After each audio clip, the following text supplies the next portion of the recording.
And now let's move on to Ole Miss and Wake Forest, right? Ole Miss, of course, 2 cupcakes, blew them out. Ranked team, huge favorite here at Wake Forest. The question is just how competitive is Wake Forest likely to be? Let me see. The line I was seeing was 23.5. Is that what you're seeing right now, Dabby? Where are we? Yeah, I think that's what it should be at. This one's moved also. Shout out to our guy Kong's Clips. He's come on both of the tailgates on Saturday and done a really good job. He tweeted him out at 23.5. So I think that this line's been moving. Let me pull it up real quick. All right. So Wake Forest, Ole Miss played 2 cupcakes, blew them out. Wake Forest played 2 games very close to their spreads. They were ahead on Virginia, outgained them, but let Virginia back in, and then Virginia won. Ole Miss, obviously the far superior team, but, Wake Forest has a nice veteran quarterback, right? Hank Bachmeier.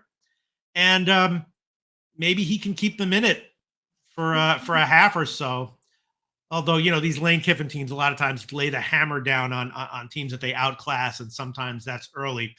So wouldn't at all be surprised if this is like 37-3 at the half, Ole Miss. I don't really know. This is a pass for me.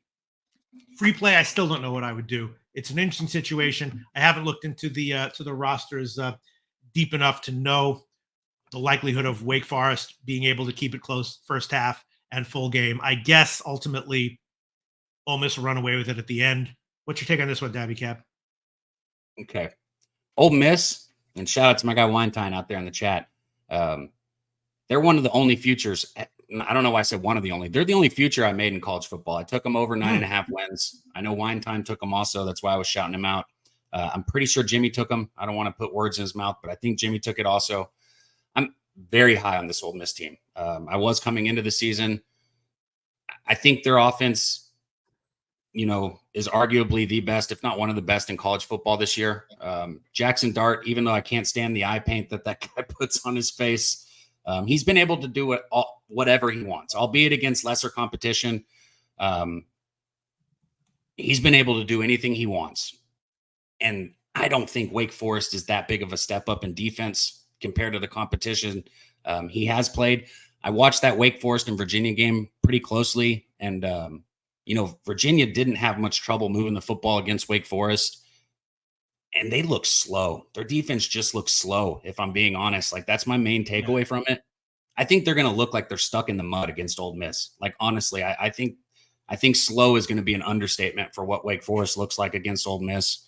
You got people like Henry Parrish Jr. coming out of the backfield, and he's just going to eat. And the more he eats, the more the field's going to open up for Jackson Dart. There is no question in my mind that Ole Miss offensively is going to be able to do whatever they want this game. My question for this game, though, is Ole Miss's defense, right? I actually do trust Hank Bachmeier a little bit. The quarterback at Wake Forest, Bachmeier, if I say his name right, Bachmeier, however you say it. He's that transfer from Boise State. He's not bad. He's functionable as a QB. I think Wake Forest is going to be able to score a little bit. I don't think they're going to, keep this game close by any means. But I think this is the first time Ole Miss's defense is going to get tested at all. So I think that Wake Forest is going to be able to put points on the board. So the way I sum this game up here, Pete, when I look at it, I have a couple things. I know that Ole Miss is going to have a field day against this Wake Forest defense, right? I know that Wake Forest and Bachmeier are capable of putting points on the board. I've seen it. They put up 30 against Virginia, right? They can score. I think they can score here against Ole Miss. I don't know exactly what I'm going to get out of Ole Miss's defense.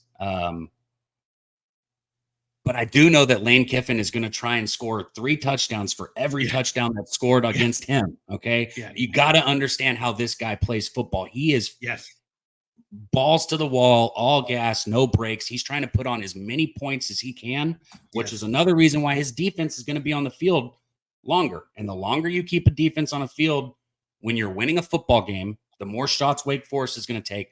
I think we see points. And even though this total is outrageous, I'm on the over, Pete. I took the over in this game. I think we see points both ways. I think you can still get 63s out there. I was looking before we got here. I'm on 63. This is another one. If you got to take a minus 150, minus 115 to get the 63, do it, because I'll be damned if I'm going to lose 42-21 on a 63.5. Like, I refuse to do that. So play the 63. and take the over. That's where I'm at. Yeah, that's it. You gotta when there's big spreads like these, you have to use the coach dickhead factor in your capping. And like Urban Meyer, Lane Kiffin, those are the coaches who like lay the hammer down on outclassed opponents. Alabama doesn't really do that. Yeah, that might be a no-brainer play here. Ole Miss minus 23.5. That's your liking, right?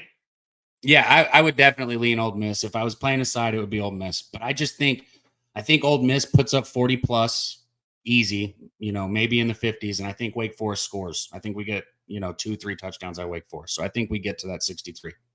Pinnacle, the Ole Miss team total is 43.5. Wake Forest is 20.5 or 20 market wide. That 42-21 feels about right when I said Yeah. that score. That's why I think that 63 is important. Because like I said, I'll be damned if I lose an over when it's 42-21 and I have 63.5. It's just not going to happen. So 63, over 63, that's the key number for me. And everyone in the comments section seeming to agree with you. Nutflush Allen, people talking about, here you go, Nutflush 16. I'm telling you, Ole Miss will continue to try to score until the clock goes to 0. You might have a great play there, Dabby Cab, over in Ole Miss, Wake Forest. Thanks so much, Dabby. We'll talk to you next week. Hell yeah, Pete. I love doing this with you, man.